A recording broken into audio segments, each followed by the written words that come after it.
Amara and Wosu had been raised to believe that marriage was not just a union, it was a lifetime covenant.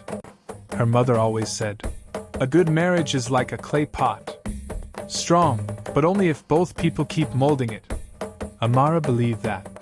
She lived by that. And yet, she never imagined she would one day be standing inside a mansion that looked perfect on the outside while everything inside was quietly falling apart. But that was the future. Before the cracks, there was beauty. Before the betrayal, there was fire. Before the storm, there was love. The beginning. Lagos had a way of swallowing people whole. Its noise, its energy, Let's its get ambitions. to work. But Amara navigated it with grace. She was a lawyer, sharp-minded and Let's soft-spoken, get to work. known for her calm even in the middle of chaos. Kelechi Okafor was the opposite. Bold. Magnetic. His presence could fill a room before he even stepped into it. He was a real estate developer with a reputation for turning abandoned spaces into luxury estates. Everyone said he had the Midas touch. When they met at a corporate gala, Amara wasn't impressed by the noise around him. She noticed something else, the way he watched people quietly when they weren't looking, as though he were reading hidden stories in their faces. He noticed her too, the quiet shadow at the buffet table wearing a burgundy gown that complemented her deep brown skin. "Why does the most elegant woman in this room look like she's hiding?" he asked, his voice carrying that confident, teasing warmth. Amara raised an eyebrow. "Maybe she's avoiding people who ask too many questions." He laughed, a warm, rich sound, and that was the beginning. 6 months later, he proposed with a ring so stunning that half of Lagos whispered about it for weeks. A year later, they married in Enugu under the shade of ancient palm trees. Even the priest said he had never seen a couple so destined for each other.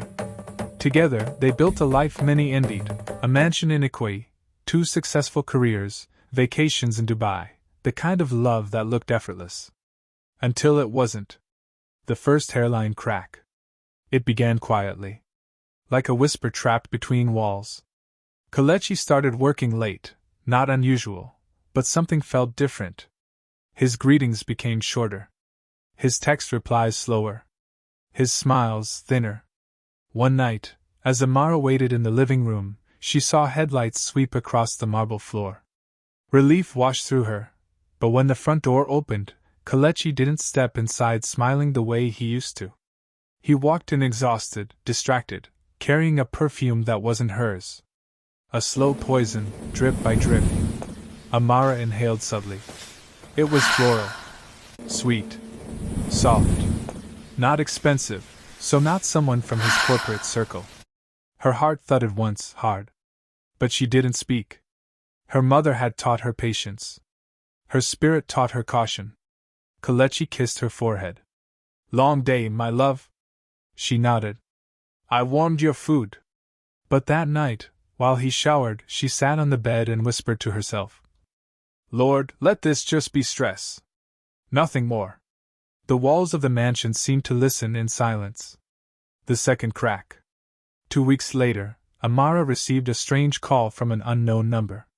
"Good afternoon, Ma," a young woman's voice said timidly.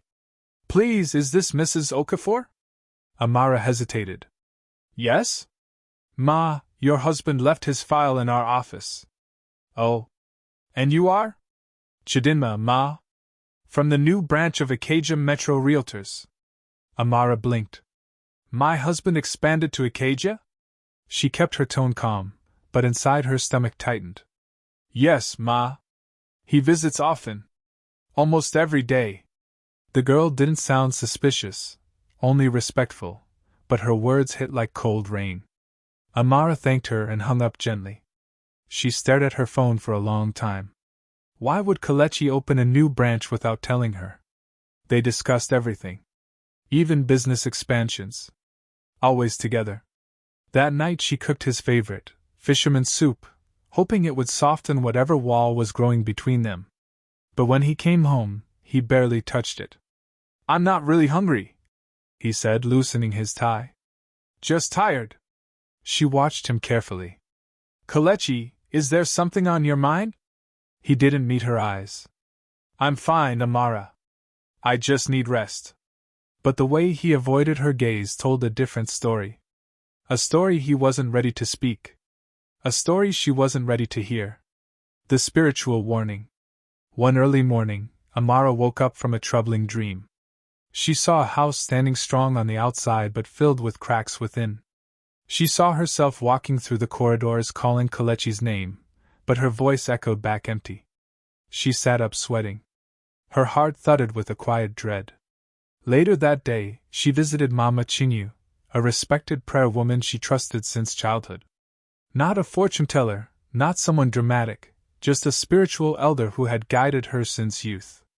After a long silent prayer, Mama Chinyu opened her eyes slowly. Amara, your home is under a cloud. Something hidden is growing. Something your spirit already senses. Amara swallowed hard. Is it another woman? Mama Chinyu didn't answer directly. Instead, she said, Betrayal doesn't always begin with a side relationship. Sometimes it starts the day your partner gives their heart more to the world than to you. But whatever this is, it will come to light soon. Amara felt tears burn behind her eyes. Should I confront him? Not yet, Mama Chinyu said. Watch. Pray. Listen. The truth will reveal itself without you chasing it. Amara nodded slowly. But she left the house trembling.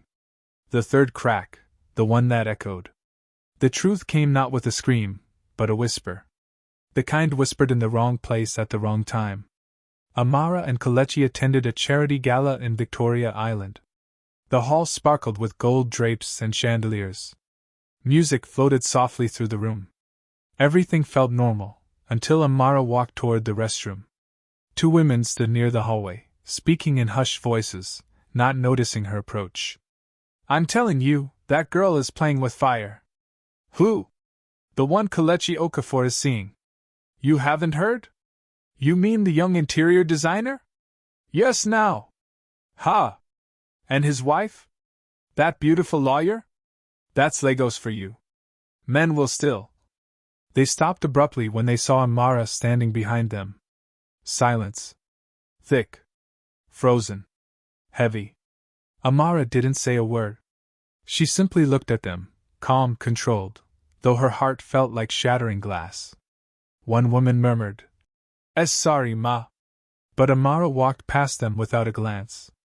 In the restroom, she locked herself in a stall and leaned against the wall as her breath trembled. Her ears rang. Her chest felt tight. Her world tilted. She closed her eyes and whispered, God, please help me. That night, she said nothing to Kelechi. But she watched him. And he avoided her gaze again. The storm was coming. She could feel it in her bones.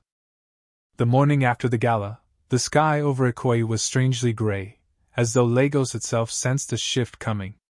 Amara sat on the balcony, wrapped in a soft cream robe, sipping tea she couldn't taste. Her mind replayed the voices of the two women at the gala like a broken record. That girl is playing with fire. The interior designer. Interior designer.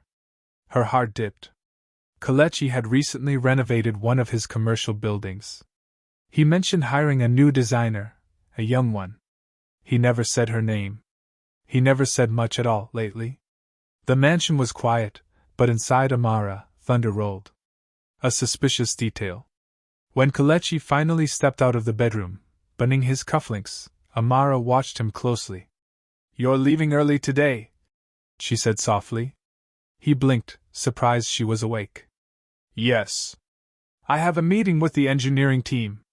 Engineering team, she repeated, as though tasting the words. He paused for a fraction of a second, just long enough for her instincts to stiffen. Yes, love. He bent to kiss her. She turned her cheek subtly. A small rejection, but he felt it. He looked at her longer than usual, as though sensing something was shifting beneath them. Then he left. As soon as the door clicked shut, Amara's phone buzzed. A text from Chidinma, the young receptionist who had called earlier. Good morning, Ma. Sir Kelechi is on his way here. Just informing you since you told me to update you anytime. God bless you, Ma. Amara exhaled. A slow, steady breath. So the meeting with the engineering team was actually at the Ikeja branch again. Her heart pinched, but she didn't explode. She had grown up in a home where her mother told her, "Never chase truth with rage. Truth runs faster when your mind is calm." Amara dressed slowly. Black trousers, emerald blouse, hair in a clean bun. The look of a woman who wasn't seeking war, but was ready for it. The visit. Traffic from Ikue to Ikeja was thick, but Amara barely noticed. Her mind was too focused. She arrived around noon. The building was sleek, modern, tinted glass, cream walls, subtle gold accents, unmistakably Kalechi's style. She walked through the glass doors with quiet confidence. "Good afternoon, Ma!" Chidinma jumped up, startled. "I didn't know you were coming today." Amara smiled gently. "I didn't tell anyone." "Yes, Ma." Sir just stepped into his office." "And the interior designer?" Amara asked it casually, like a whisper. Chidinma hesitated. She's in the conference room, Ma." "Name?" "Tiwa, Ma." "Tiwa. Short. Pretty. Modern. The kind of name Lagos men ruin their marriages for." "Thank you," Amara said, her voice calm. She walked down the hallway, her heels clicking softly, a sound that echoed like approaching thunder. When she reached the office, she paused. She didn't knock. She didn't burst in. She simply placed her hand on the cold metal handle and turned it slowly. The moment, everything shifted. Kalechi was not touching the girl. Not holding her. Not embracing her. But sometimes betrayal isn't physical. Sometimes it's the look in a man's eyes. He sat close to Tiwa on the sofa, much too close, reviewing designs on a tablet. Tiwa laughed lightly, a soft, girlish sound meant for admiration. Kalechi looked relaxed. Happier than he had in their home for weeks. The moment his eyes lifted and saw Amara standing there, everything changed. His entire body stiffened. "Amara?" he breathed. Tiwa's eyes widened. She stood abruptly. "Good afternoon, Ma." Amara didn't look at her. She looked only at her husband. "Kalechi," she said softly. He rose slowly, panic crawling into his expression. You didn't tell me you were coming." A small, calm smile touched her lips. Not warm. Not cold. Just knowing. "I didn't know I needed permission." The room was quiet, suffocating. Tiwa stuttered. "I'll just step outside." "No," Amara said gently, finally turning her gaze to her. "Please stay." Kalechi swallowed. Amara walked closer, graceful and composed. She gestured around the room. "This space is beautiful. She designed it, didn't she?" Kalechi hesitated. "Yes," Tiwa whispered. "It was a team effort, Ma." "But she led it," Amara finished. Tiwa bowed her head. "Yes, Ma." Amara smiled, a heartbreaking, elegant smile. Then she turned to her husband. "Kalechi, I will ask once, and only once. Is this professional, or personal?" Kalechi's mouth opened, but no words came. And silence is sometimes the loudest confession. Amara felt the air leave her chest. Her fingers trembled slightly, but she hid them behind her back. "So this is where the late nights go," she whispered. "Not to engineering meetings, but to interior design consultations." Kalechi flinched. "Amara, it's not what you think." "I think," she interrupted softly, "that I am looking at a man who forgot his vows before God." Tiwa's eyes brimmed with tears. "Ma, I swear it's not." Amara held up a hand. "I am not here for you. Whatever you believe you share with my husband, he allowed it." Tiwa covered her mouth and stepped back. Kalechi reached out slightly. "Amara, please. Let's talk at home." Her laugh was soft, pained, disbelieving. "Talk? You lost that privilege when you chose secrets over honesty." She turned and walked out. Not fast. Not dramatic. Just steady. Like a queen leaving a courtroom she no longer recognizes. Kalechi followed immediately. The parking lot explosion. Amara! He called, jogging after her. She didn't stop until she reached her car. When she finally turned, her eyes were no longer calm. They were fire.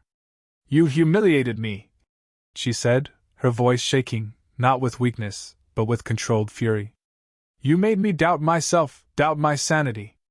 Amara, you're jumping to conclusions. She cut him off. Do not lie to me again. I just watched you sit with another woman the way you used to sit with me. Kelechi ran a frustrated hand over his face. It was nothing. Then why hide it? Her voice rose, thunder rumbling softly. Why the secrecy? The lies? The distance? Kelechi fell silent. She stepped closer. Did you cheat on me? The question was a blade. Kelechi looked away. That was answer enough. Amara felt her knees weaken, but she steadied herself on the car. Amara, he whispered. I was stupid. I was overwhelmed. Tiwa is just. Stop. Her voice sliced through the air. Do not insult me with excuses. He swallowed hard. Please don't leave. We can fix this. She stared at him, tears finally spilling down her cheeks, silent, dignified tears that hurt more than shouting ever could. I won't make any decisions today, she whispered, because decisions made in storms are rarely wise. But Kelechi. She looked at him as though seeing a stranger. You broke something in me. And with that, she entered her car, shut the door gently, and drove away, leaving Kelechi standing there in the hot Lagos sun, looking smaller than she had ever seen him. The night of thunder. That evening, the mansion was unnaturally quiet. Amara packed a small suitcase. She wasn't leaving him yet, but she was leaving the house. Her mother always said, when the walls of a home echo with betrayal, step away before the echo becomes your own voice. She wrote Kelechi a short note and placed it on the dining table. I need space. Do not follow me. Do not call me. If you want this marriage alive, you must face yourself before you face me. She left the keys beside the note. As she walked to her car, thunder rolled across the sky, deep, heavy, warning. It wasn't raining. But something inside her felt like a storm had finally broken free. And somewhere in the distance, a spiritual watcher whispered, this is only the beginning. Amara did not drive to her sister's house as everyone would have expected. Instead, she drove to a quiet guest house in Lekki, the kind of place designed for silence, reflection, and healing. The receptionist recognized her from television interviews and tried to offer special treatment, but Amara requested only one thing: privacy. Inside the simple room, she sat on the bed, letting the walls settle around her. The quiet pressed against her ears like cotton. She felt alone. She felt wounded. But she also felt something she hadn't felt in months: clarity. Kelechi's betrayal had cracked her heart, yes.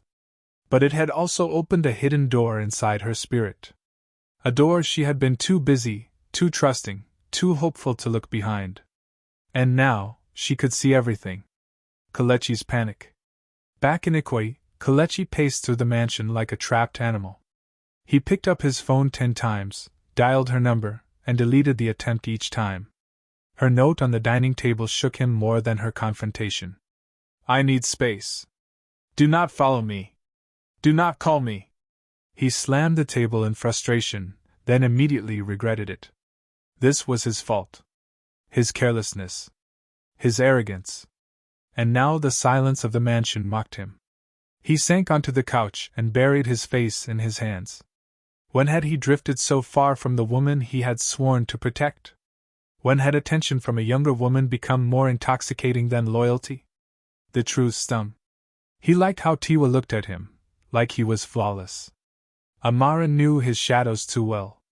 Tiwa only saw the light. But Kelechi never meant for it to go this far. Never meant for his wife to walk away. Never meant to become the man he once judged others for being. He needed guidance. And there was only one person in Lagos he trusted for that. His mother. Mama Okafor arrives. Mama Okafor entered the house the next morning with the authority of a queen. Her wrapper was tied tightly, her gilly towering, her eyes sharp enough to slice glass. "Kelechi," she snapped the moment she saw him. "If you have done something to make your wife leave this house, thunder will not be enough warning for you." Kelechi exhaled shakily. "Mama, please." "Where is Amara?" she demanded. "She left." Mama Okafor dropped her handbag sharply onto a chair. "You let that girl, that respectful, well-raised, well-mannered girl, walk out of your home? Have you lost your mind?" Kelechi lowered his head. "Mama." His voice cracked. "I messed up." She froze. Then slowly, painfully, she sank into a chair. "Kelechi. Kelechi," she murmured, shaking her head. "Please tell me you didn't go and disgrace this family." He swallowed. "There's someone else." The slap came before he saw it. "Pa. Kelechi IB. You let a small Pekin tempt you? A man with a whole wife at home?" He held his cheek, shame burning through him. Mama Okafor stood over him, voice trembling. "You and Amara were blessed. That kind of blessing, enemies envy.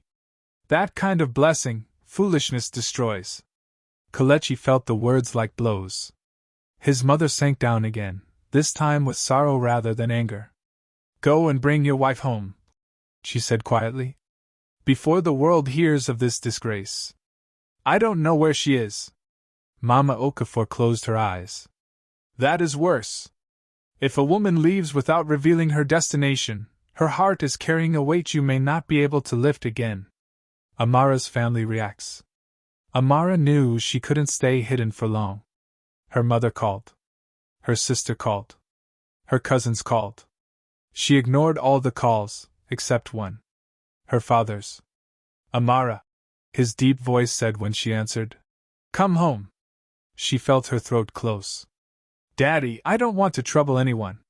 "You are my child," he said firm. "Your pain is not trouble." Amara's tears fell quietly. She packed her small bag and drove to her family home in Enugu the next morning. When she entered the compound, her mother rushed forward and gathered her in a tight embrace.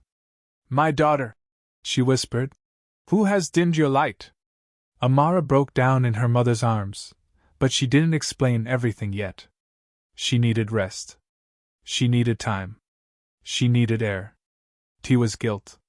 Meanwhile, Tiwa sat in her small apartment in Surulere, staring blankly at the wall. Her phone buzzed nonstop. Some messages were from Kelechi. Some from colleagues who suspected something. Some from unknown numbers calling her name she didn't have the strength to read. But none of it hurt as much as the look on Amara's face.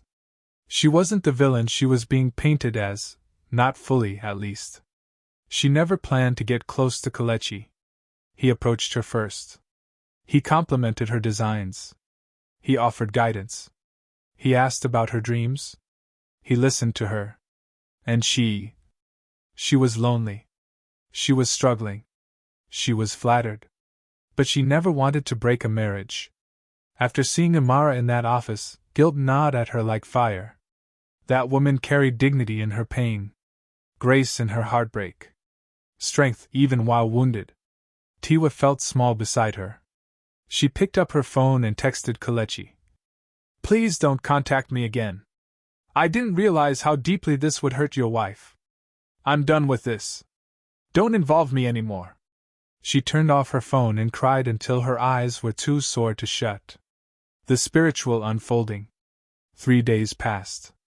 Amara stayed quiet, praying, journaling, and thinking. She didn't tell her parents the full truth yet. She needed to understand her own heart before the world shaped her decisions. On the 4th morning, she had a dream. She was standing in a large house, her marriage, but the walls were cracking. She touched one crack, and fire seeped through it. She touched another, and water poured out. She turned to run, but a voice behind her said, "You cannot run from a house you built. You must decide whether to repair it or walk away before it falls." Amara woke up trembling. It felt too real. Too symbolic. Too much like a message. So she went to visit Mama Chinyu, the spiritual woman who had warned her earlier. The older woman looked at her with sad, knowing eyes. You have seen the truth, she murmured before Amara even spoke. Your marriage is standing on a wounded foundation. Amara's voice shook. Can the foundation be rebuilt? Mama Chinyu's answer was slow. Yes, but only if both builders return. Not one. Amara closed her eyes. Meaning? She could not save this marriage alone. Kelechi had to choose it too. Fully. Not halfway. Not with apologies only. With transformation. Child, Mama Chinyu said softly, you carry the spirit of peace. But peace should not look like silence. Your voice matters. Amara nodded, tears slipping down her cheeks. Should I go back? Not yet, the woman replied. Let him come to you first, not with excuses, but with truth. The day Kelechi broke. On the 7th day, Kelechi finally reached his limit. He had visited Amara's family home twice. Her parents told him she needed space. Her father warned him gently but firmly. Do not return until you are ready to be accountable. He had slept in an empty house for a week, eaten almost nothing, taken multiple cold showers just to think straight, and replayed the scene in his office 100 times. His pride burned away. His excuses dissolved. His illusions shattered. He realized he had not only betrayed his wife, he had betrayed himself. So on the 7th night, he drove to Enugu. He didn't call ahead. He didn't tell anyone. He parked down the street from her family home and sat in the dark car, gripping the steering wheel, thinking of every vow he had broken. Then he got out and walked toward the gate. He didn't know if she would open the door. He didn't know if she would scream, or cry, or walk away. But he knew one thing. It was time to face the consequences of his own destruction. The knock. At 9:14 p.m., Amara sat in the living room with her mother, reading Psalms quietly. A knock echoed through the house. Her mother frowned. Who is coming at this time? Amara's heart stopped. She knew. She felt it. She didn't move. Her mother stood, opened the curtains slightly, and gasped. Kelechi. Amara inhaled sharply, her hands trembling. The storm outside had finally reached her door. The knock continued, firm, steady, unhurried, like someone who was ready to face whatever was waiting behind the door. Amara's mother placed a hand over her heart. This boy has brought thunder to our doorstep. Amara exhaled shakily. She didn't stand immediately. Her body felt heavy, pinned to the couch by the weight of everything she had held inside for a week. Her mother walked to the entrance and opened the door halfway. Kelechi stood there in the dim porch light, looking like a shadow of the confident man he once was. His eyes were red-rimmed, his beard untrimmed, his posture defeated. Mama, good evening. His voice cracked. Mrs. Nwosu didn't step aside. What are you doing here, Kelechi? I came to see my wife. His voice trembled. Her eyes hardened. Your wife is inside this house, but her peace is fragile. If you are here to justify yourself, go back. I'm not here to defend anything, he whispered. I'm here to confess. A silence passed like a blade. Mrs. Nwosu studied his face, really looked at him, and something softened in her expression. Not forgiveness. Not acceptance. But recognition of a wounded man trying to stand. She finally stepped back. Come inside. Kelechi entered quietly, slowly, like someone entering a sacred place they had once desecrated. He saw Amara sitting on the couch. Her chin lifted slightly, but her eyes remained calm. His breath caught. She looked strong. Too strong. Stronger than he remembered. He had expected a broken woman. He was seeing a rebuilt one. Amara, he whispered. She didn't answer. Her mother returned to the living room but didn't sit. She stood by the doorway, present, protective, watchful. You can speak, she said. Both of you. Whatever is said in this house tonight must be true. Kelechi nodded shakily. He took one step toward Amara, then stopped when she raised her hand slightly. Stay there, she said quietly. Talk from where you are. Her voice was soft but sharp, like silk wrapped around steel. The confession. Kelechi swallowed hard. Amara. I'm sorry. The words fell weakly, clumsily. Amara's eyes stayed steady. What exactly are you sorry for? For hurting you. For lying. For hiding things I should have shared. Her gaze didn't waver. Be specific. Kelechi nodded, trembling. I developed feelings for someone else. The words hit the room like a storm. Her mother inhaled sharply. Chinique. He continued, voice shaking. I didn't plan it. I didn't expect it. And I didn't fight it early enough. It was attention. Flattery. I felt seen. I felt admired. He breathed out slowly, painfully. I was weak. Amara blinked once, slow, controlled. Inside, her heart tore in two. But her face remained composed. Did you? Her voice was steady. Did you sleep with her? Kelechi froze. This was the moment. The moment that would determine everything. He bowed his head. No. Her chest tightened, not in relief, but in something strange and complicated. Not because I didn't want to. His voice broke. But because guilt kept stopping me. I knew if I crossed that line, there would be no return. Mrs. Nwosu exhaled sharply, covering her mouth. Amara's expression remained unreadable. But you were emotionally involved. Yes. He didn't sugarcoat it. She inhaled, exhaled. Her lips trembled, just slightly. And you lied to me about your whereabouts. Yes. And you hid her from me. Yes. And you gave her time, energy, attention, affection that belonged to our home. His voice broke completely. Yes, Amara. I did. The room fell silent. No one moved. No one breathed. Only the soft hum of the ceiling fan filled the void. The turning point. Amara finally spoke. Her voice was soft, too soft. Kelechi, do you love her? He shook his head violently. No. I was running from my own insecurities, not toward her. Then what were you looking for? His eyes filled with tears. Validation, he whispered. You are strong, accomplished, respected. Sometimes I felt like I was fading beside you. She made me feel needed. Like I was the hero. Amara's throat tightened painfully. So you broke your vows, she whispered. To feel tall? The words hit him harder than any slap. Amara. No, she said, raising a trembling hand. Don't speak. She wiped a tear quietly. You could have told me you were struggling. You could have told me you felt overshadowed. You could have told me your confidence was shaking. Her voice rose, cracking. But instead, you let a stranger hold the pieces of you that belonged to me. Kelechi broke. He covered his face with both hands and sobbed, a raw, unguarded sound that filled the room with anguish. Amara watched him cry and felt something inside her twist. Her mother placed a hand on her shoulder gently. You don't have to comfort him, she whispered. I'm not, Amara murmured. I'm mourning the man I thought he was. The spiritual revealing. After Kelechi's sobs quieted, Mrs. Nwosu finally spoke. Kelechi, did you ever stop to wonder why everything felt easy with this other woman? He looked up, confused and exhausted. What do you mean? Because relationships outside marriage are built on illusion. You show only the good parts. None of the struggle.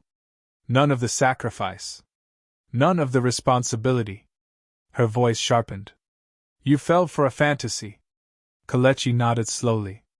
He felt each word like a blade carving truth into his skin. Mrs. Nwosu turned to her daughter. Amara, I will ask you one thing. Are you afraid to leave this marriage? Or afraid to stay in it? Amara froze. Her eyes met her mother's. She hadn't expected that question. But it pierced straight through the fog inside her mind. Afraid to leave? A little. Afraid of the world, of gossip, of the unknown. But afraid to stay? Her heart trembled. Maybe even more. She turned to Kelechi. Are you willing to go to counseling? Yes. Are you willing to cut all contact with her? I already have. Are you willing to rebuild trust, even if it takes years? Yes, he choked. Are you willing to change, not to win me back, but to become a better man? Yes, he whispered. Because I hate the man I became. Silence. Then Mrs. Moses said, Call your father. Amara wiped her face. Why?